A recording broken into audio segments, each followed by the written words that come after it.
hanya mengikat dua pihak. Umpamanya saya selaku pengusaha, Rangga selaku pekerja. Berarti ketika tanda tangan PK, perjanjian kerja, itu hanya mengikat saya selaku pengusaha dan Rangga itu selaku pekerja. Sifatnya individual. Ini yang paling bawah. Atasnya itu ada yang namanya PP, peraturan perusahaan. Oke, peraturan perusahaan itu dibuat oleh saya selaku pengusaha.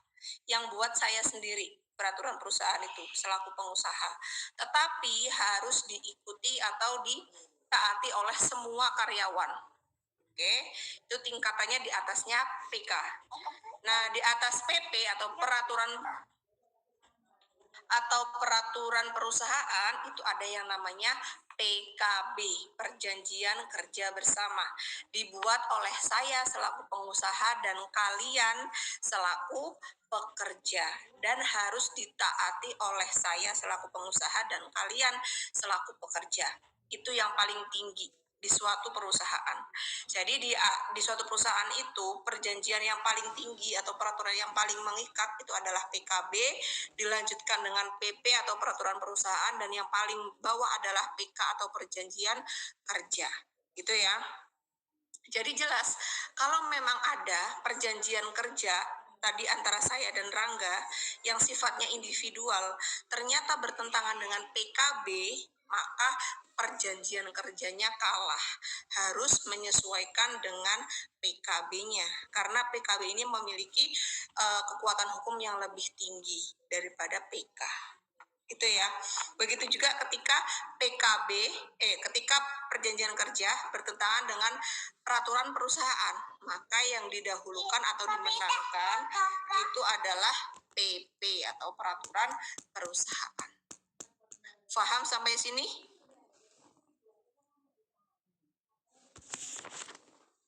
Halo? Oke, paham ya. Nah, tapi tadi PKB itu adalah kekuatan dasar hukum terkuat di suatu perusahaan. Tetapi kalau isi dari PKB yang saya buat dan kalian buat itu bertentangan dengan Undang-Undang Nomor 13 Tahun 2003 contohnya, kira-kira yang dimenangkan yang mana? Yang undang-undang, Bu. Oke, undang-undang. Oke. Undang-Undang Nomor 13 Tahun 2003. Apabila Undang-Undang Undang-Undang Nomor 13 Tahun 2003 itu bertentangan dengan Undang-Undang Dasar, yang dimenangkan yang mana? Undang-Undang Dasar. Undang-Undang Dasar, karena Undang-Undang Dasar itu sebagai undang-undang utama, sedangkan Undang-Undang Nomor 13 Tahun 2003 itu sifatnya apa? Fakultatif.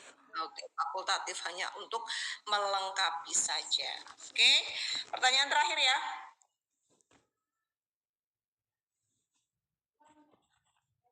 Silakan Rangga.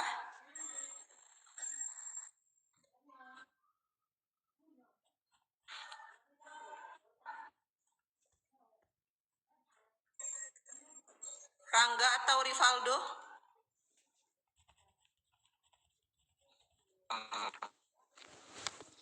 Masih dicari, Bu. Oh, oke. Enggak. Gimana? Ini bukan yang instansi yang menjawab dalam pencatatan perjanjian kerja bersama. Iya, itu yang itu. Iya, Bu. Iya, Mas Rivaldo. Silakan jawab. Ya, coba. Silakan jawab. Pencatatan perjanjian kerja bersama itu dilakukan oleh Dinas Ketenagakerjaan setempat, baik di tingkat provinsi maupun kabupaten atau kota.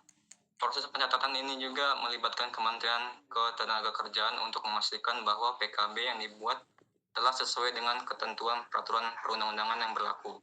Setelah perjanjian kerja bersama disepakati antara serikat pekerja dan pengusaha, PKB harus dicatatkan ke instansi tersebut agar memiliki kekuatan hukum yang mengikat.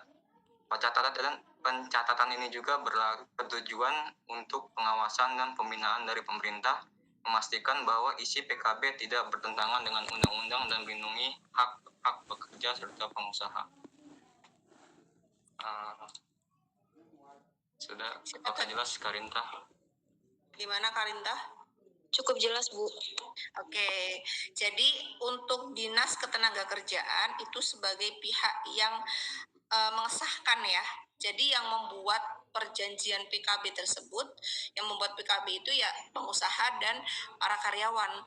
Nah, ketika sudah disetujui gitu ya, mau disahkan, baru dilaporkan kepada instansi tersebut. Setelah sudah disahkan oleh instansi dari Dinas Ketenagakerjaan, itu baru diterapkan di perusahaan tersebut. Itu ya, Karinta. Ada lagi yang mau ditanyakan?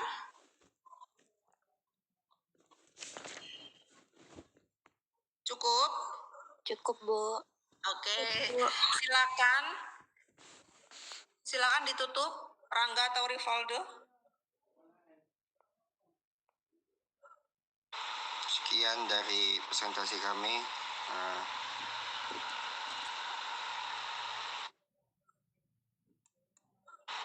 Kami akhiri. Assalamualaikum warahmatullahi wabarakatuh. Waalaikumsalam warahmatullahi wabarakatuh. Terima kasih. Kelompok 5 minta tolong dikirimkan untuk itu ya, untuk referensi hard copy-nya. Iya, Bu. Bukunya, buku cover dan halamannya. Oke. Iya, Bu. Terima kasih untuk kelompok 5. Ibu tambahin untuk kisi-kisinya ya. Kalian jawab bareng-bareng aja untuk kisi-kisinya. Yang pertama coba dasar hukum ketenagakerjaan.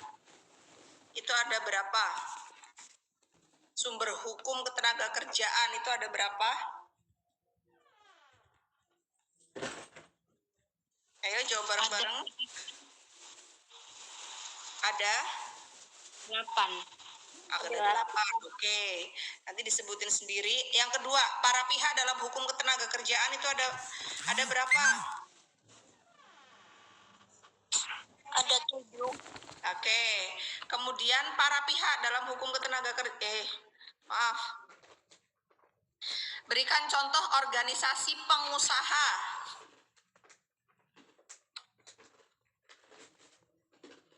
Kadin, Bu. Kadin dan satu lagi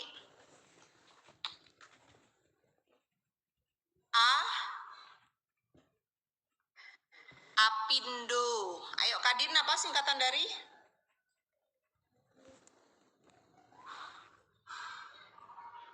Kamar Dagang dan Industri, sedangkan Apindo singkatan dari Asosiasi Pengusaha Indonesia. Oke. Ada lagi yang mau ditanyakan? Ada, Bu. Ya, silakan Mbak Ulan. Tadi yang hak pengusaha itu kata Ibu ada 4 ya. Nah, itu tadi Ya. ketinggalan baru 2, hak untuk ditaati sama untuk mem-PHK pekerja. Yang lainnya apa, Bu? Membuat tata tertib Iya. dan membuat tata tertib dan menerima pekerjaan dari pekerja.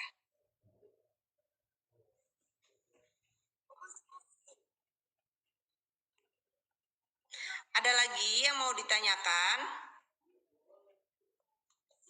Saya, Bu. Silakan Fakih. Arti Apindo apa ya, Bu ya? Asosiasi Pengusaha Indonesia. Ada lagi?